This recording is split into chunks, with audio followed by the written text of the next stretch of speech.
Está no ar o Assunto Federal. Conteúdo que faz a diferença. Alô, ouvinte! Hoje é segunda-feira, 16 de dezembro de 2024. Peraí que você tá no lugar certo. É que começa agora o Assunto Federal essa semana comigo, Ana Gabriela Salles, porque nosso amigo Luciano Seixas está tirando uma merecida folga até sexta-feira. Um abraço pro Luciano. E eu te faço companhia a partir de agora, ao vivo, até às 5 da tarde, pelo horário de Brasília. Estamos no streaming do site radiogov.ebc.com.br e também via satélite para emissoras parceiras de todo o país. Fica com a gente, porque aqui você já sabe, tem conteúdo que te interessa e que faz a diferença. Aqui o assunto é federal. Com os trabalhos técnicos do José Alves e a produção da nossa equipe da Rádio Gov, da Empresa Brasil de Comunicação, EBC, a gente começa agora, como sempre, para você ficar muito bem informado com o Giro de Notícias. É hora do Giro de Notícias. A gente começa, é claro, destacando a alta hospitalar do presidente Lula. Neste domingo, o presidente já pôde ir para casa, mas por enquanto está na residência em São Paulo, depois de passar 7 dias internado no Hospital Sírio-Libanês, período em que passou por 2 procedimentos cirúrgicos. Os médicos conversaram com a imprensa ontem e avaliaram que o pós-operatório foi muito bom e, por isso, Lula foi liberado para retomar aos poucos as atividades, exceto exercícios físicos. Vamos ouvir um trechinho do que disse o médico Roberto Calil Filho. Quando ele for para Brasília, como já foi falado, a cognição, memória está perfeita, não teve nenhum problema. Então ele pode continuar com as atividades, né? Só haverá restrição, evidentemente, por coerência da quantidade de atividades. Esses próximos 15 dias, principalmente, serão um pouquinho mais, eu digo, mais cuidado. Atividade física completamente proibida, o máximo que ele pode fazer é passear, né? O resto ele pode fazer reuniões, mas dentro de uma coerência, dentro de um protocolo de um paciente que sofreu, obviamente, uma hemorragia, que foi operado, como você já sabe, né? Doutor. Mas ele pode retornar às atividades normais do ponto de vista reuniões, as atividades que o cargo dele requer. E o presidente vai fazer um último exame de imagem na quinta-feira, para então voltar aqui para Brasília se tudo correr bem. Vamos ouvir mais um trecho da coletiva. A programação ele vai ficar em São Paulo pelo menos até quinta-feira, onde ele deverá ser submetido a uma tomografia de controle. Então ele vai ficar em São Paulo, na residência dele aqui, né? E se tudo estiver bem, ele poderá ir para Brasília. Aí já consegue pegar o avião e tudo? Sim, as viagens internacionais estão proibidas até segunda ordem, obviamente, mas voos curtos não há problema nenhum. Então ele poderá, medicina alta, que eu costumo dizer, o presidente está de alta como qualquer paciente alta hospitalar, não alta médica. Continuará com acompanhamento médico em São Paulo, reavaliação na quinta-feira, se tiver tudo bem, como a gente espera, ele vai para Brasília.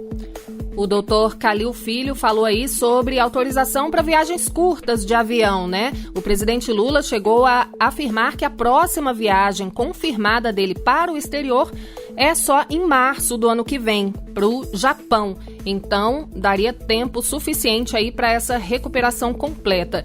E olha, no fim dessa coletiva de ontem, domingo, o próprio presidente Lula falou com os jornalistas e garantiu que vai cumprir todas as exigências médicas nesse fim de ano. Eu estou voltando para casa agora tranquilo, sabe, certo de que eu estou curado e que eu preciso apenas me cuidar.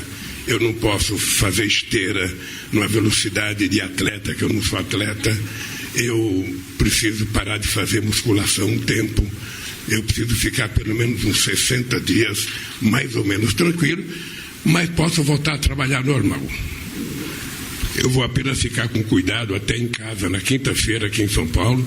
Vou fazer a última, tomografia e depois eu vou voltar a trabalhar. Eu tenho reunião ministerial para fazer até o final do ano. Eu tenho que decidir se eu venho no Natal dos catadores de material reciclável aqui, que eu faço todo ano em São Paulo. E vou passar, não vou para a praia, vou passar o Natal em casa, vou passar o Ano Novo em casa e vou tentar obedecer de forma muito, sabe, eu diria com respeito às orientações do médico, porque eu sou muito disciplinado, doutor Marcos. Eu sou muito disciplinado.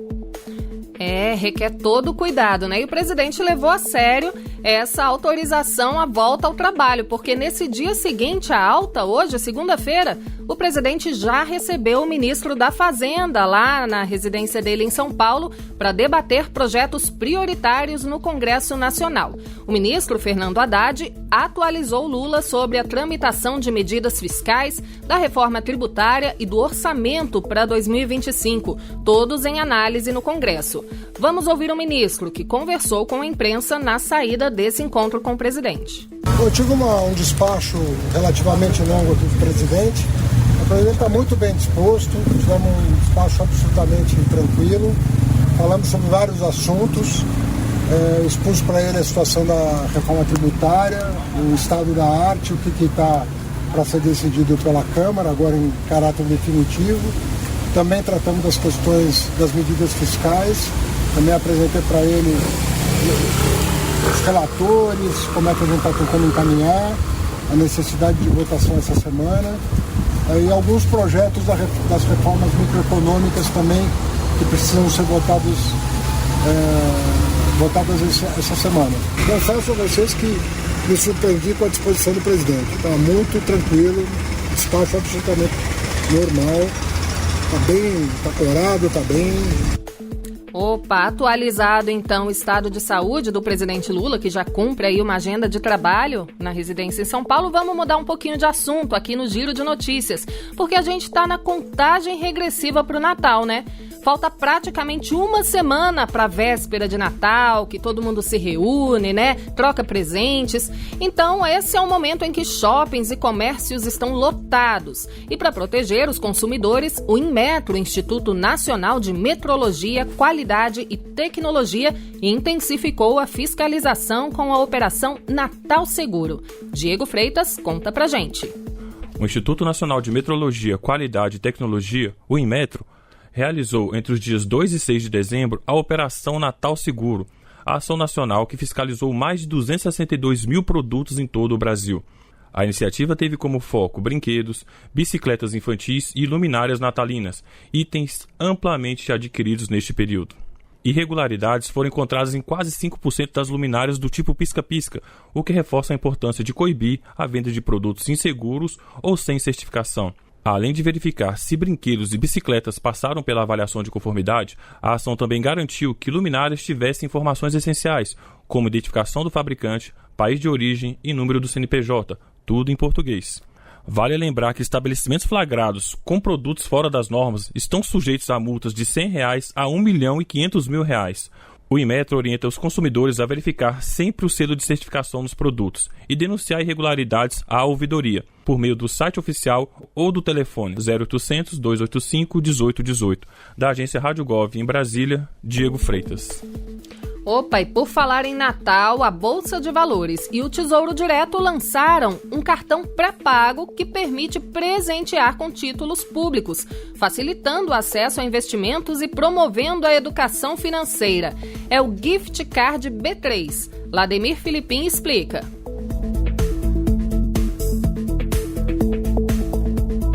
Neste Natal, uma novidade chegou para transformar a forma de presentear. Fruto de uma parceria entre o Brasil Bolsa Balcão B3 e a Secretaria do Tesouro Nacional, o Gift Card B3 é um cartão pré-pago que permite que qualquer pessoa adquira títulos públicos do Tesouro direto como presente.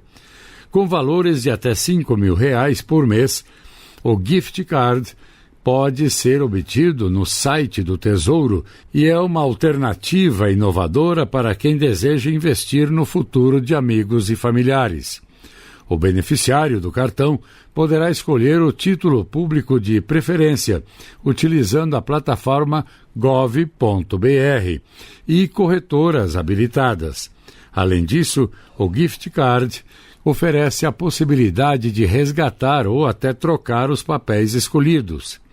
Segundo a Secretaria do Tesouro, a iniciativa busca ampliar a base de investidores no Brasil, incentivando a educação financeira de forma acessível e simples. Desde o lançamento do Tesouro Direto em 2002, o programa já conta com mais de 2,8 milhões de investidores ativos e a adesão a novas ferramentas, como o Gift Card, é mais um passo para democratizar o acesso a investimentos. Da agência Rádio Gov em Brasília, Lademir Filipim. Olha, eu conheço muita gente que ia gostar de receber um gift card desses, hein, de investimento. Eu, inclusive. Hashtag fica a dica aí para quem for me dar presente de Natal. Bom, a Secretaria Nacional do Consumidor exige a remoção de celulares irregulares da Amazon e do Mercado Livre. As plataformas devem retirar os anúncios de celulares sem homologação da Anatel e sem nota fiscal após denúncia. Filipim volta com essa informação. A Secretaria Nacional de Defesa do Consumidor, Senacom, determinou que a Amazon e Mercado Livre removam anúncios de celulares sem homologação pela Anatel e sem nota fiscal. A decisão, motivada por denúncia da Associação Brasileira da Indústria Elétrica e Eletrônica, ABINE, busca combater práticas ilegais no comércio eletrônico. As plataformas têm 15 dias para apresentar relatórios sobre as medidas adotadas e, em caso de descumprimento, podem enfrentar processos administrativos e multas. A Senacom também exige a exclusão de anúncios de vendedores registrados apenas com o CPF e a garantia de que todos os aparelhos oferecidos apresentem código de homologação. Segundo a Senacom, esses aparelhos irregulares representam riscos à segurança dos consumidores e desrespeitam normas como a obrigatoriedade de assistência técnica, manuais em português e carregadores dentro dos padrões da ABNT. Além disso, tais práticas prejudicam fabricantes que atuam de forma legal e impactam a arrecadação de impostos. A medida integra um esforço conjunto entre Senacom, Anatel, Receita Federal e outros órgãos para proteger os direitos do consumidor, estimular a concorrência leal e fortalecer a economia nacional. Da agência Rádio Gov em Brasília, Lademir Filipim. Seguindo aqui com o nosso giro de notícias, mais de 17 milhões de brasileiros já utilizam a nova Carteira de Identidade Nacional. O balanço foi divulgado hoje pelo governo federal e Diego Freitas tem os detalhes. A nova Carteira de Identidade Nacional, assim, alcançou a marca de 17 milhões de emissões em todo o Brasil, segundo dados divulgados nesta segunda-feira pelo Ministério da Gestão e da Inovação em Serviços Públicos. Com o CPF como número único, o documento reforça a segurança contra fraudes e facilita o acesso a mais de 4.500 serviços digitais pelo gov.br, como inscrições em programas públicos e assinaturas de documentos online. O Ministério destacou que o novo documento também traz mais praticidade no dia a dia. Entre os destaques da SIM estão o Padrão Nacional Unificado, que facilita a identificação em todo o território brasileiro, e a integração com a futura infraestrutura pública digital. Essa inovação permitirá que serviços, como aposentadoria e concessão de benefícios, sejam oferecidos de forma automatizada, simplificando a vida dos cidadãos.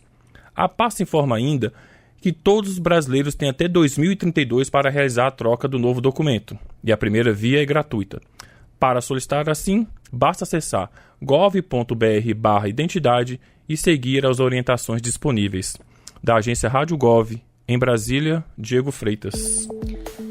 E o Banco Nacional de Desenvolvimento Econômico e Social, o BNDES, vai financiar 1 bilhão e 100 milhões de reais para exportar 8 aeronaves da Embraer para uma empresa norte-americana, gerando divisas e empregos qualificados aqui no Brasil. Lademir Filipim.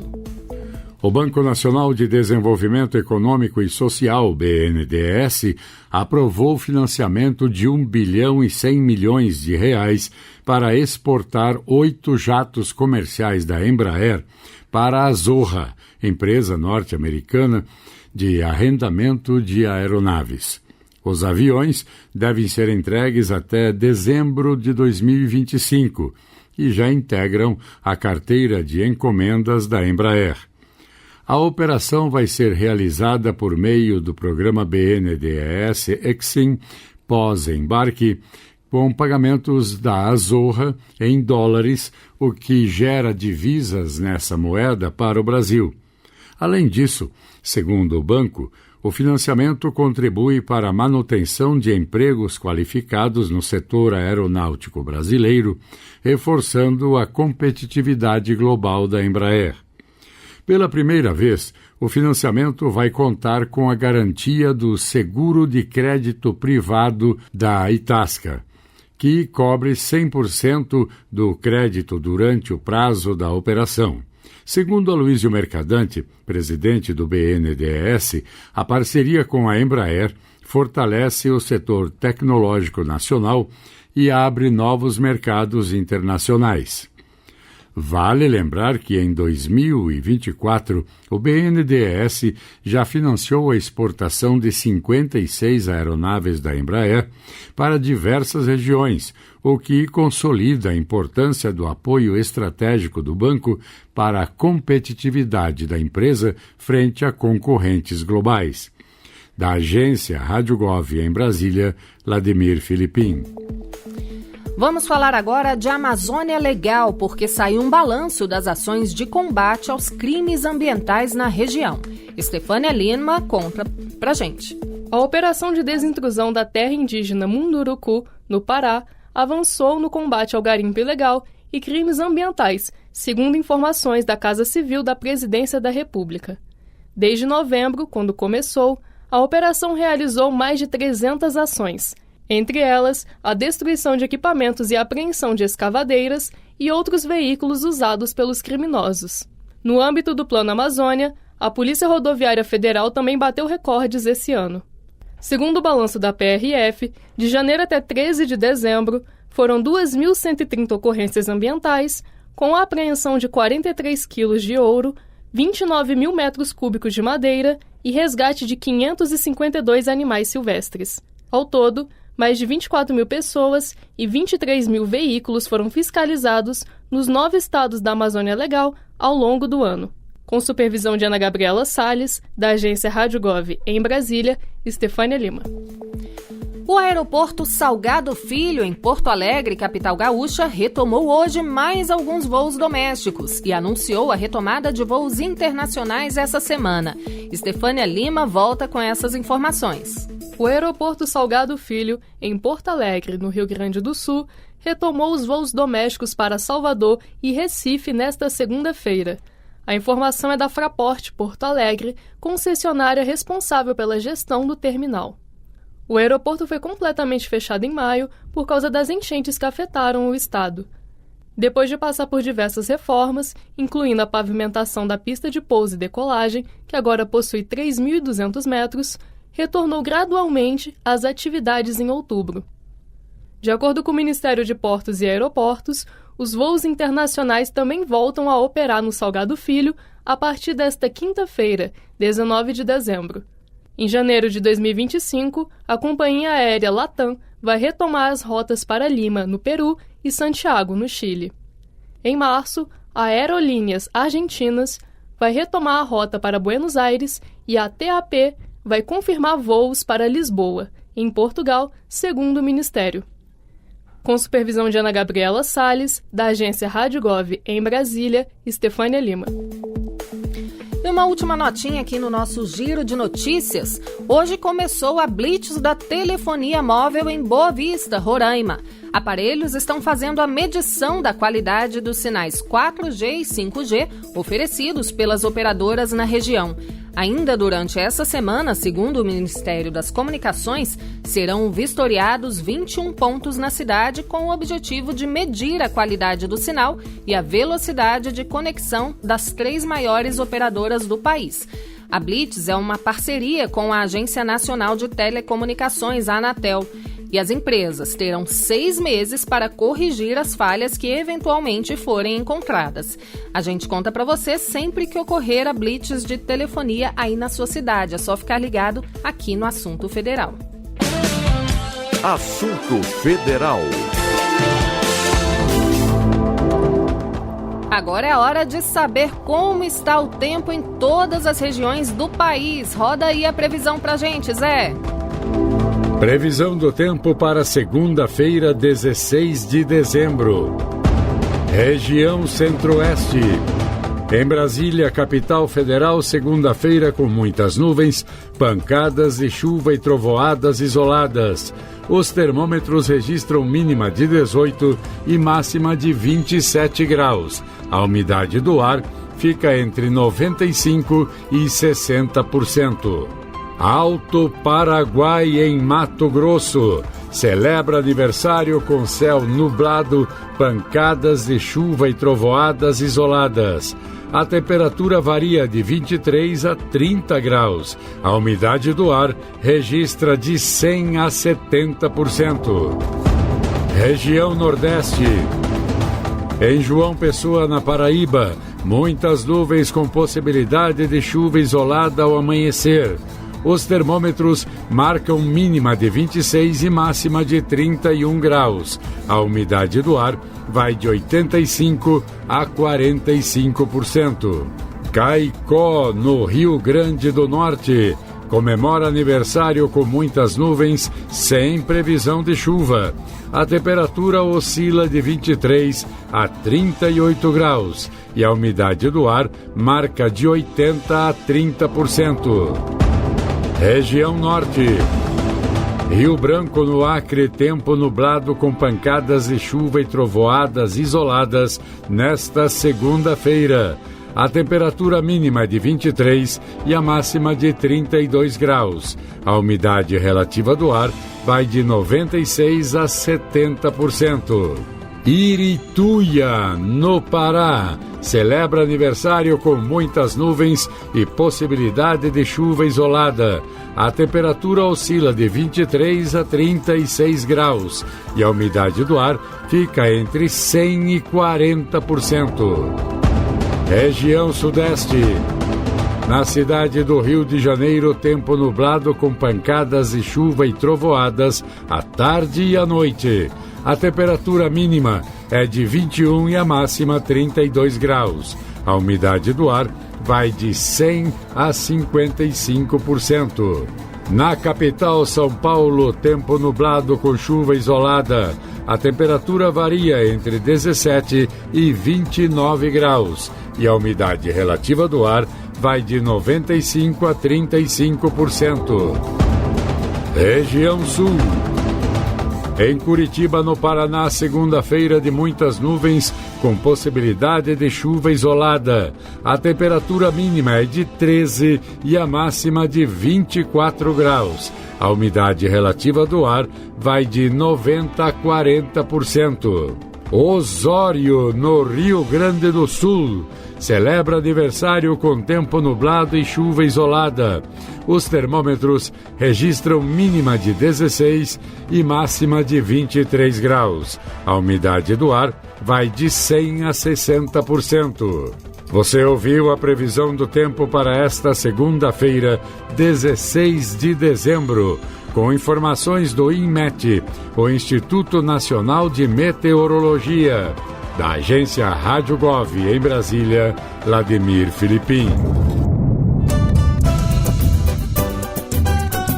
Aquela hora gostosa do nosso sambinha para dar parabéns para as cidades que estão fazendo aniversário hoje. O Filipim aí já citou algumas e a gente deixa aqui o nosso abraço de toda a equipe do Assunto Federal para os moradores de Caicó, no Rio Grande do Norte, de Irituia, no Pará, e de Osório, no Rio Grande do Sul, que completam mais um ano hoje.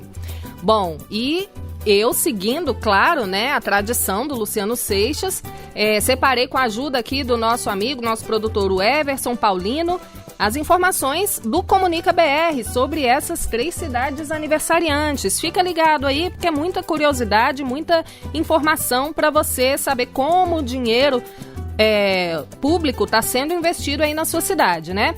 Bom, em Caicó, primeiro que Caicó é um grande centro pecuarista, centro também de produção de algodão, e o próprio Everson, que conhece bastante aquela região, disse que é a terra do queijo coalho. Que delícia, hein? E lá, na área de educação, Comunica BR diz aqui pra gente que 32 escolas receberam recursos reajustados para alimentação escolar esse ano. 740 mil já foram repassados como reajuste para as escolas. E 5.200 crianças e adolescentes foram beneficiados só esse ano de 2024. Isso com o Programa Nacional de Alimentação Escolar, o PNAE.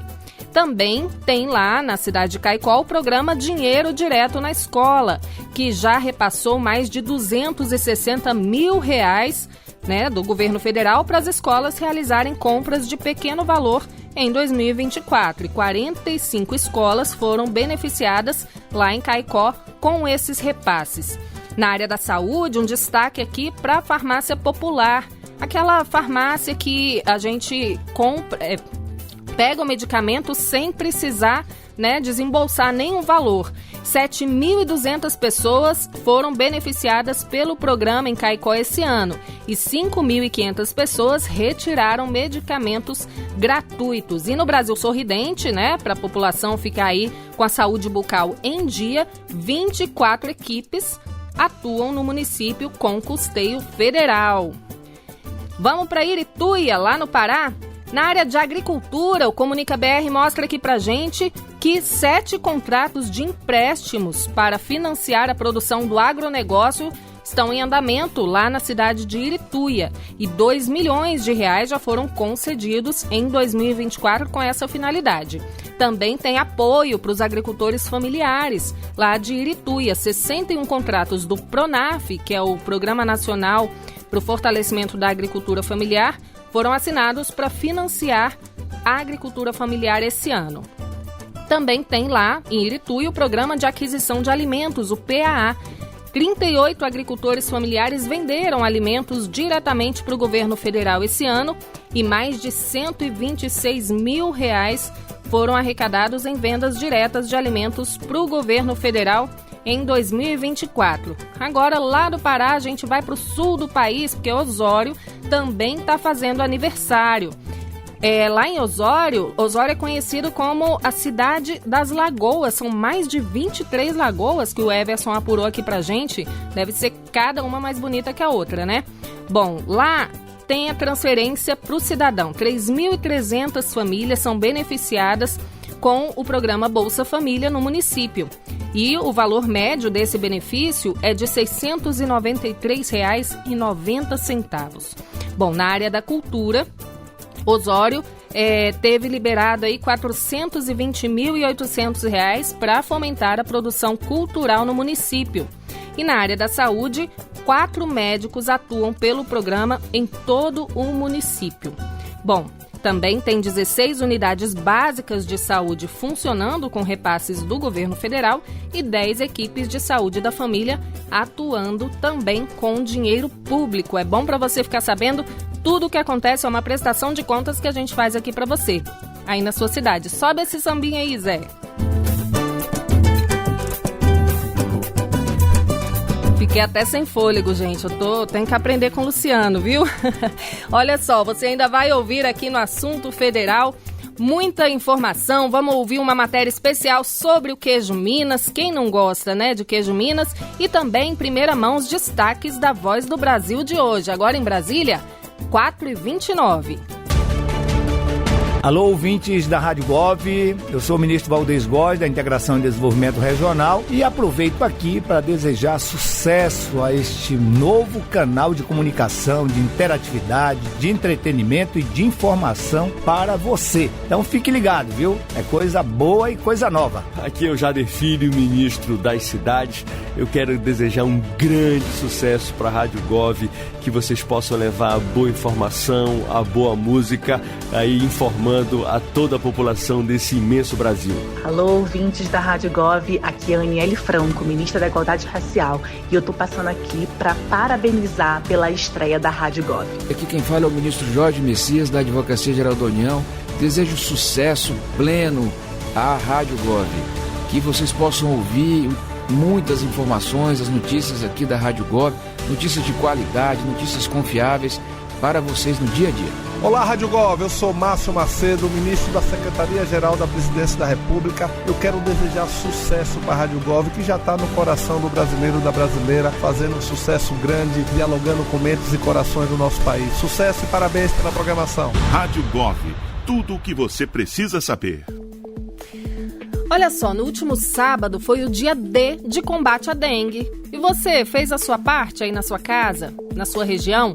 Mas olha, esse cuidado não está restrito a um dia só não, hein? Segundo o Ministério da Saúde, 10 minutinhos por semana já ajudam consideravelmente a reduzir os riscos do mosquito se multiplicar e causar a doença.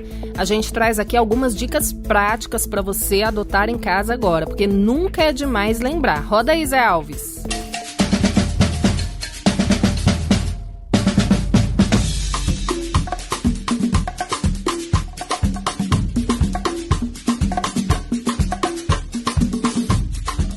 Olá pessoal, sejam muito bem-vindos ao primeiro episódio do 10 Minutinhos da Gente, um videocast totalmente dedicado aos agentes de saúde, profissionais que estão aí na linha de frente ensinando, orientando e principalmente cuidando da nossa população. A ideia desse encontro é que ele seja semanal e a cada episódio a gente traga aqui para conversar os agentes comunitários de saúde, os agentes de combate às endemias, os agentes indígenas de saúde e agentes indígenas de saneamento sobre algum assunto, claro, que esteja aí na agenda da saúde no Brasil.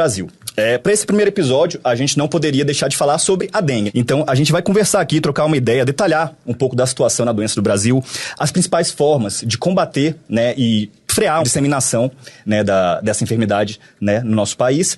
E, claro, trocar outras informações extremamente úteis que sirvam para a população como ferramenta. E para me ajudar nessa importante missão, eu estou aqui com as nossas convidadas, a Érica Marques, ela é agente de combate a endemias e chefe do Núcleo de Vigilância Ambiental do Guará, e a Jeane Alves, agente comunitária de saúde. Queria agradecer a presença de vocês e bem-vindas. Obrigada. Muito bem, gente. Já vamos entrar então aqui no assunto. Queria começar com a Érica. Érica, pedir para você começar falando um pouco sobre o contexto, né, da doença no Brasil. Como é que está a nossa situação hoje? O que está acontecendo em relação à dengue e o nosso país hoje? Os agentes, eles têm passado rotineiramente nas residências, né? Então tem orientado a todos, tem feito a inspeção, né? Tem feito o tratamento com o larvicida e tem encontrado muito foco do mosquito. Eu estava conversando até com a Jeane, né? Não adianta apontar mais ninguém. Certo. Né? Temos que trabalhar juntos a combater esse mosquito. Certo. E, Jeane, eu queria saber de você, né? Como eu falei na introdução, vocês são os profissionais que estão na linha de frente, né? Do combate de diversas doenças. E em relação à dengue, como que o agente se insere nesse contexto? No caso dos agentes comunitários de saúde, nós fazemos visitas para aquelas famílias. E aí, nesse momento da visita, quando você vai visitar um paciente hipertenso, um paciente acamado, por exemplo, visualmente ali, procura o que tem ali de foco que você consegue ver diferente do trabalho dos agentes de vigilância ambiental. É porque eles já vão ali naquele foco mesmo de buscar o mosquito. As nossas visitas, nós aproveitamos também para fazer essa questão desse trabalho educativo voltado para a dengue. Entendi. E falando sobre esse trabalho educativo, sobre prevenção, a gente sabe, além de usar, né, materiais de limpeza tradicionais, tem alguns truques, né, que a gente fala para a população, né, como colocar areia no pratinho, assim. Eu queria que você falasse um pouco mais sobre essa questão de serviço e o quão são eficientes esses truques e revelar alguns outros, né, para que possam ajudar a população. Por exemplo, eu tenho um cachorro em casa. Se eu não cuidar da vasilha de água do meu cachorro, ali vai ser um potencial criador do mosquito.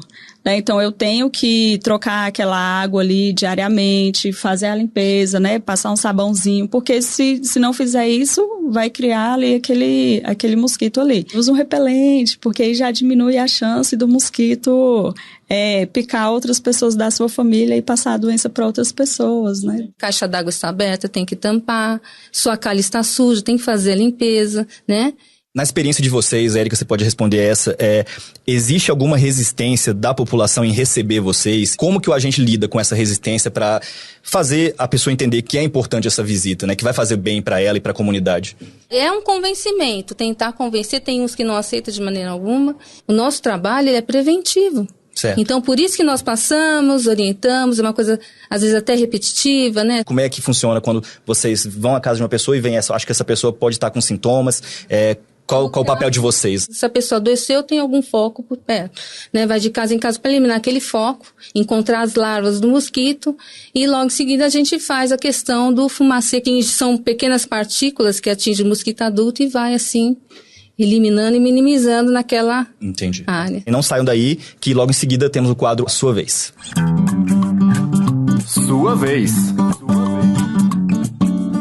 Chegou a sua vez de falar aqui com a gente. Sim, eu tô falando com você, agente comunitário de saúde, agente de combate às endemias, agente indígena de saúde, agente indígena de saneamento. A gente quer ouvir de você. E para vocês, a partir do próximo episódio, queremos os vídeos de vocês, queremos os relatos de vocês, as orientações dos agentes de todo o Brasil. O e-mail é 10minutinhosdagente@saude.gov.br. Esperamos vocês. Aproveitando a presença tanto da Jeane quanto da Érica aqui, elas vão estrear o quadro Sua Vez com um recado informativo para a população, né, sobre tudo isso que a gente conversou aqui.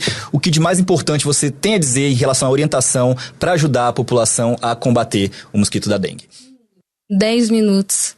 10 minutos pode salvar a sua vida. Por quê? Você pega esse tempo, faz a sua inspeção, né, dentro da sua residência ou fora, na igreja, nas escolas, e elimina lá o foco do mosquito. Então, isso pode salvar a vida de alguém. É muito importante porque juntos somos mais fortes. Perfeito. Jeane?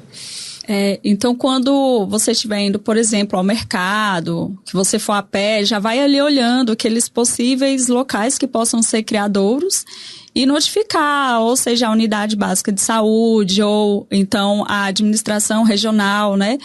Para que possa ser feito ali um trabalho naquele território. Bom, gente, agora sim, então, posso me despedir. Gente, muito obrigado, Jeane, Érica. As informações que vocês passaram aqui com certeza vão ser muito úteis para a população. Vamos agora ao nosso Giro de Notícias. Giro de Notícias.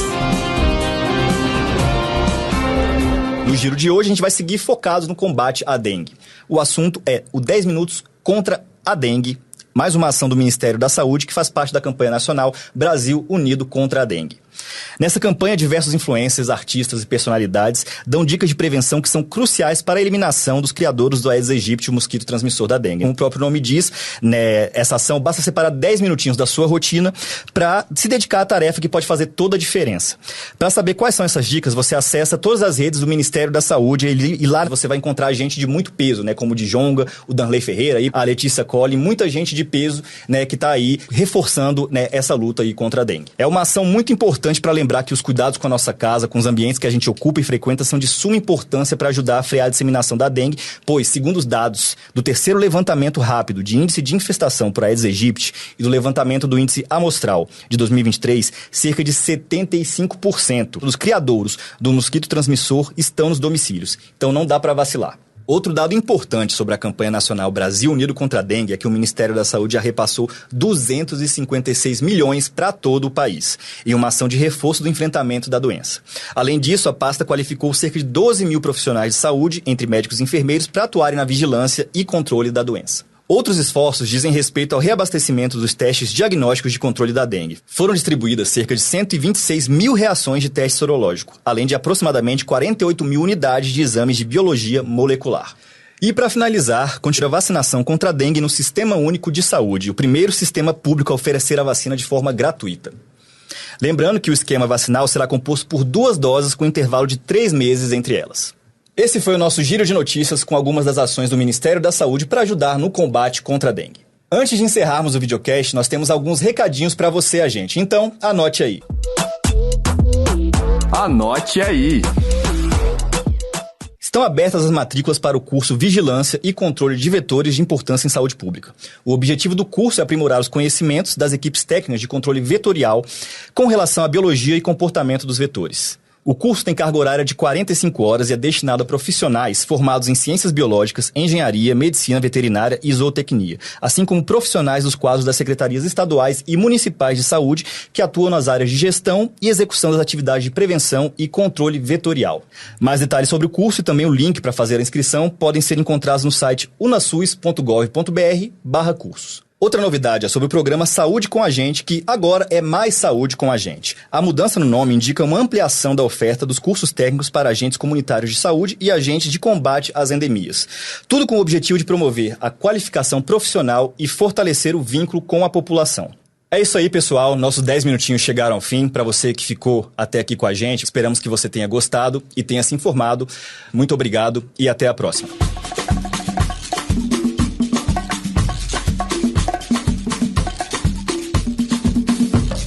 Tem sintomas de dengue, zika ou chikungunya? A hora de procurar uma unidade básica de saúde é agora. Se notar manchas vermelhas no corpo, não se automedique e procure atendimento médico. Se tiver febre, sentir dores de cabeça e atrás dos olhos, não perca tempo. Procure uma unidade básica de saúde. Se sentir dores no corpo, nenhum influenciador vai te orientar tão bem quanto um profissional de saúde. Não deixe para depois o cuidado com os sintomas da dengue, zika ou chikungunya. Tem sintomas?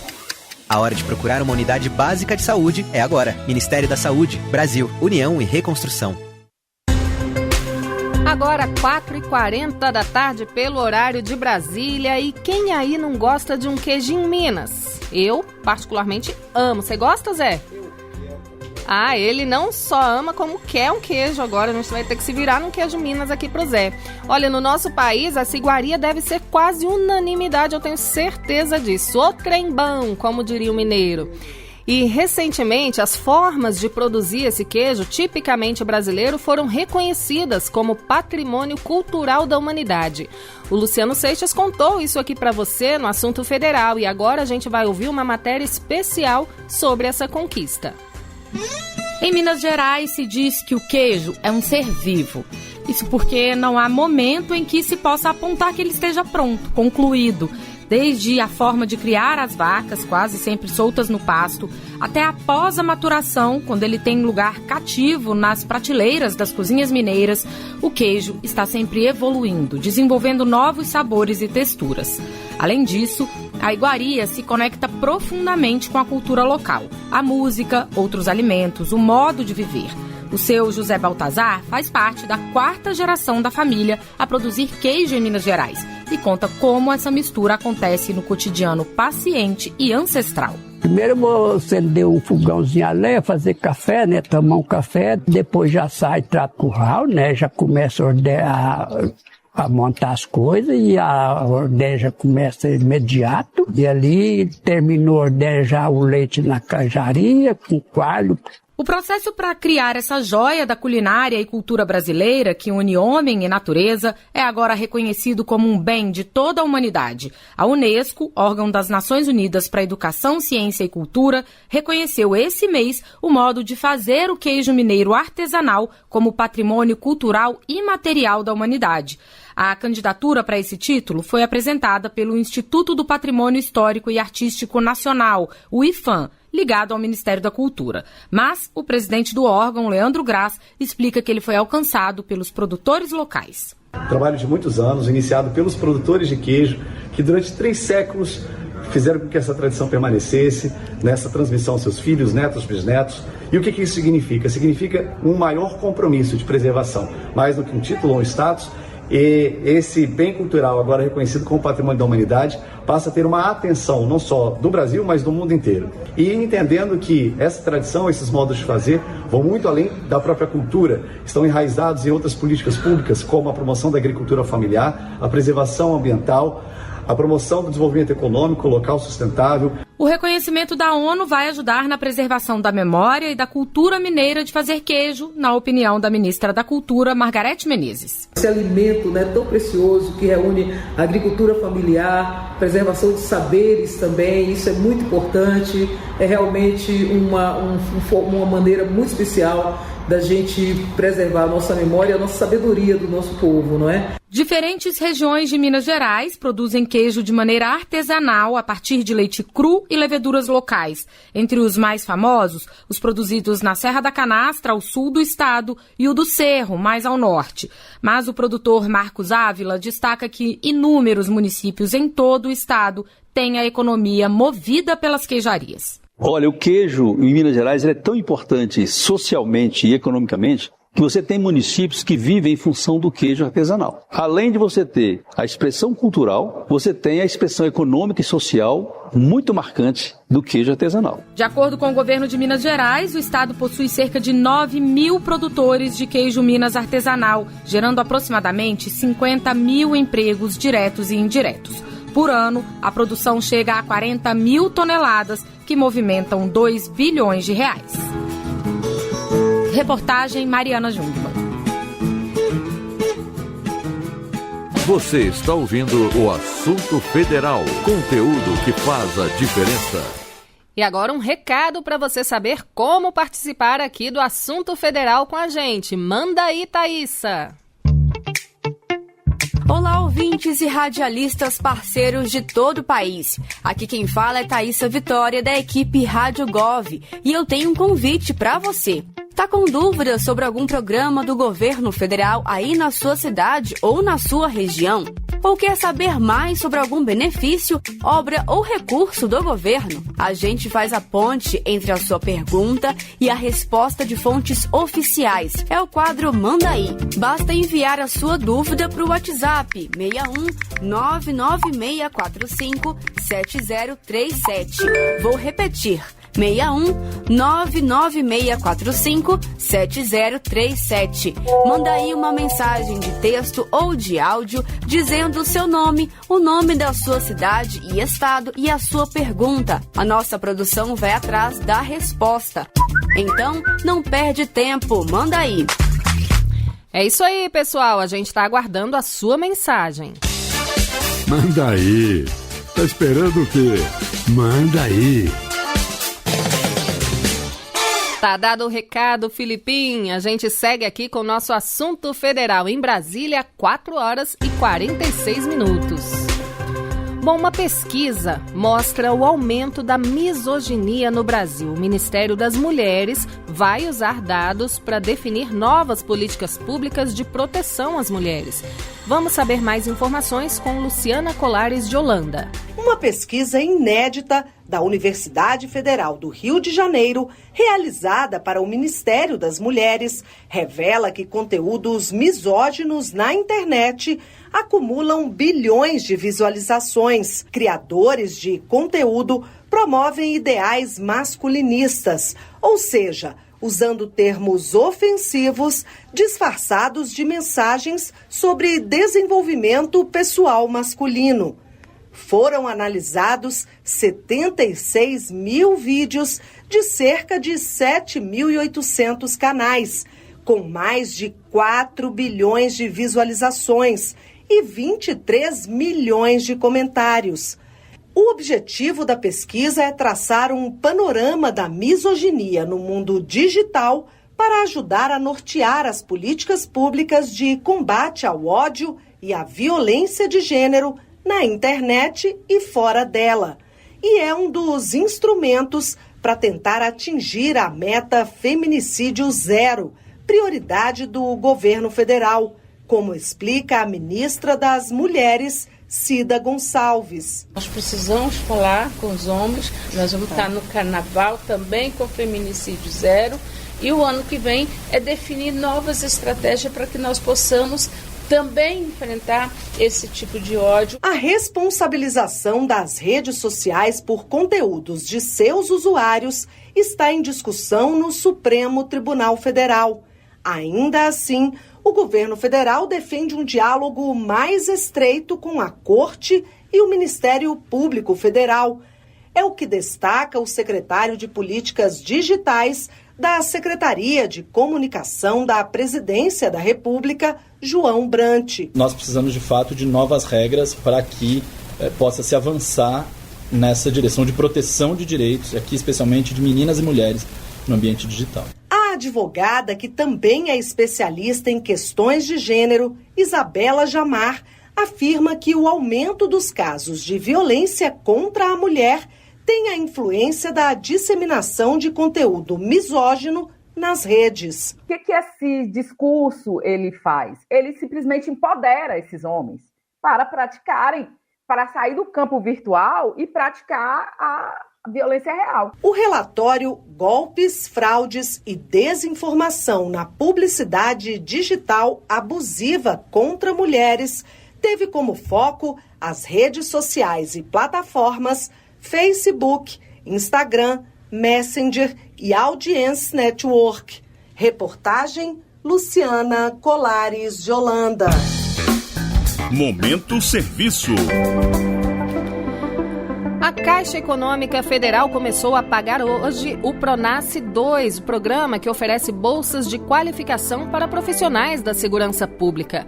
De São Paulo, a repórter Adriana Natali tem as informações. O programa é voltado à qualificação dos profissionais integrantes das carreiras das polícias militar, civil e penal, do Corpo de Bombeiros Militar, dos órgãos oficiais de perícia criminal e das guardas municipais e prevê mais de 63 mil vagas. As capacitações têm duração máxima de 1 mês. Os profissionais receberão pagamento único de R$ 900 após a conclusão das aulas. Podem participar do programa servidores efetivos e ativos da área da segurança pública e que preencham alguns requisitos. Entre eles, que não tenham sido condenados pela prática de infração administrativa de natureza grave nos últimos 5 anos e que não possuam condenação penal também nos últimos 5 anos. O Pronace 2, Programa de Gestão do Ministério da Justiça e Segurança Pública, foi criado para articular ações de segurança pública para prevenção, controle e repressão da criminalidade, estabelecendo políticas sociais e ações de proteção às vítimas. De São Paulo, Adriana Natali. Adriana Natali, corrigindo aí o nome da nossa colega. Bom, e agora vamos falar de futebol. O Ministério do Esporte está com inscrições abertas para os cursos gratuitos e online na área. Quem conta essa novidade é a Ariane Póvoa. O Ministério do Esporte, em parceria com o Instituto Federal de Educação, Ciência e Tecnologia do Ceará, abriu inscrições para os cursos do programa Academia e Futebol. São oferecidos 10 cursos gratuitos e online em diversas áreas relacionadas à gestão do futebol. As inscrições vão até o dia 1º de janeiro. De acordo com a pasta, a iniciativa já alcançou mais de 10 mil profissionais e estudantes de todo o país e demonstra a importância e efetividade enquanto política pública de desenvolvimento do esporte. Os interessados podem se inscrever em até 3 cursos simultaneamente. Cada um tem 40 horas aula e oferece certificação aos participantes concluintes. As inscrições devem ser feitas no site academiaefutebol.ifce.edu.br. Da agência Rádio Gov em Brasília, Ariane Póvoa. E começou hoje o mutirão Renegocia, promovido pela Secretaria Nacional do Consumidor, a Senacom. Fica de olho, porque são oferecidas condições especiais para renegociar dívidas com bancos e empresas de serviços de água, luz e telefonia. As negociações podem ser feitas online ou presencialmente nos PROCONs estaduais. Estefânia Lima. A segunda edição do Renegocia, mutirão de negociação de dívidas, promovida pela Secretaria Nacional do Consumidor, começa nesta segunda-feira. A ação vai até 17 de janeiro de 2025 e oferece à população condições especiais para renegociar dívidas com bancos, empresas de água, luz, telefonia, entre outros setores. Os consumidores participantes vão ter acesso a descontos em juros, prazos ampliados para pagamento e opções de parcelamento. As negociações podem ser feitas online pelo portal consumidor.gov.br ou presencialmente, nos PROCONs estaduais e demais órgãos de defesa do consumidor participantes. Nesta edição, terão prioridade vítimas das enchentes no Rio Grande do Sul, moradores ribeirinhos da região norte do país, povos indígenas e mulheres chefes de família. Para mais informações, consulte o site consumidor.gov.br. Com supervisão de Ana Gabriela Salles, da agência Rádio Gov, em Brasília, Stefânia Lima. E agora, segurança. Novo recurso lançado para telefonia móvel permite mais precisão para localização em chamados de emergência ou mensagens de emergência para números como 190, 190, da polícia, 192, serviço médico e 193 dos bombeiros, ou qualquer outro serviço de emergência que esteja apto a receber essa informação. O serviço é integrado ao sistema operacional Android e iOS e funciona de forma automática sem a necessidade de aplicativos adicionais ou ações do usuário. Para garantir a privacidade, a funcionalidade compartilha informações apenas durante situações de emergência e não armazena os dados compartilhados.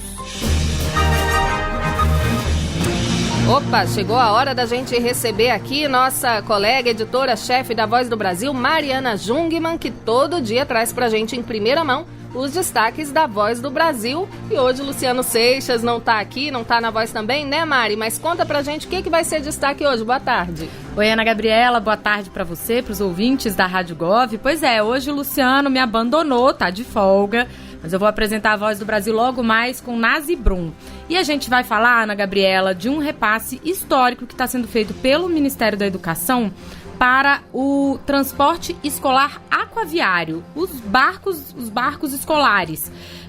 O Ministério vai fazer um aumento de 50% no repasse destinado ao transporte escolar aquaviário.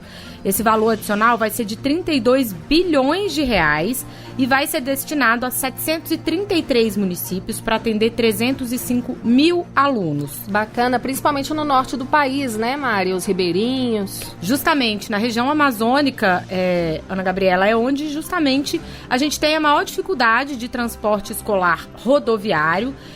Existem muitos municípios, inclusive, em que o transporte aquaviário é o principal meio de transporte e esses alunos precisam desse transporte de qualidade e seguro, né, para se locomoverem. É uma política educacional super importante porque sem um barco escolar, muitas vezes a criança sequer consegue, então, ir à escola. A gente vai detalhar todo esse investimento que está sendo feito pelo Ministério da Educação, então, para esses 733 municípios.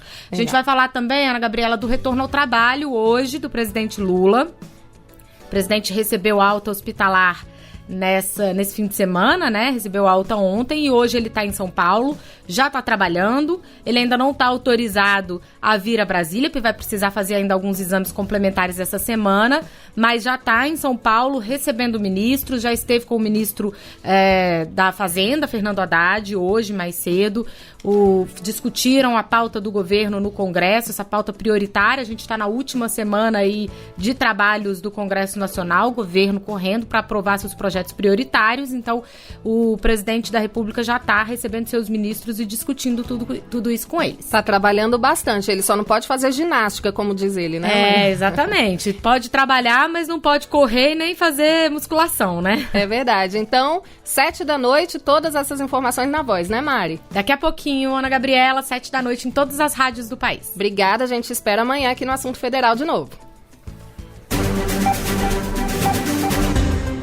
E agora uma última notícia. A inflação desacelerou para as famílias de renda muito baixa no mês de novembro. Segundo informações divulgadas hoje pelo IPEA, o Instituto de Pesquisa Econômica Aplicada. Os dados apontam que a inflação caiu 0,75% em outubro para 0,26% em novembro, principalmente por causa da redução na conta de luz. Por outro lado, as famílias de renda mais alta sentiram o bolso pesar mais. A inflação para esse grupo subiu de 0,27% para 0,64%. Esse dado foi puxado pelo aumento das passagens aéreas, que subiram mais de 22% no período. No acumulado de 2024, as famílias de renda mais baixa tiveram a maior alta da inflação, 4,5%.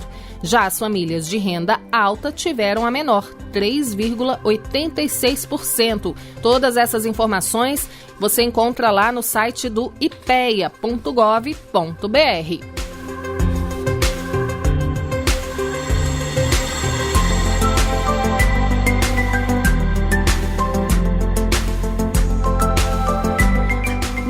está chegando ao fim o nosso assunto federal. Comigo essa semana, Ana Gabriela Salles. Amanhã eu tô de volta às 16h ao vivo. Espero você para mais um dia cheio de informação que faz a diferença no seu dia a dia. Um ótimo fim de tarde para você e continue aqui com a gente na Rádio Gov. Tudo o que você precisa saber.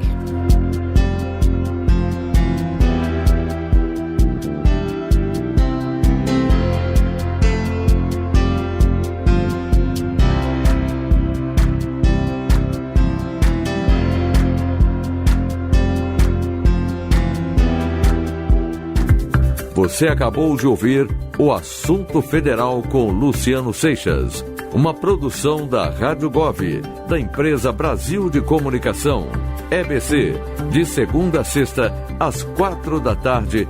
Fique ligado nas notícias que impactam o seu dia a dia e na prestação de serviço para todo o país. Rádio Gov, tudo o que você precisa saber.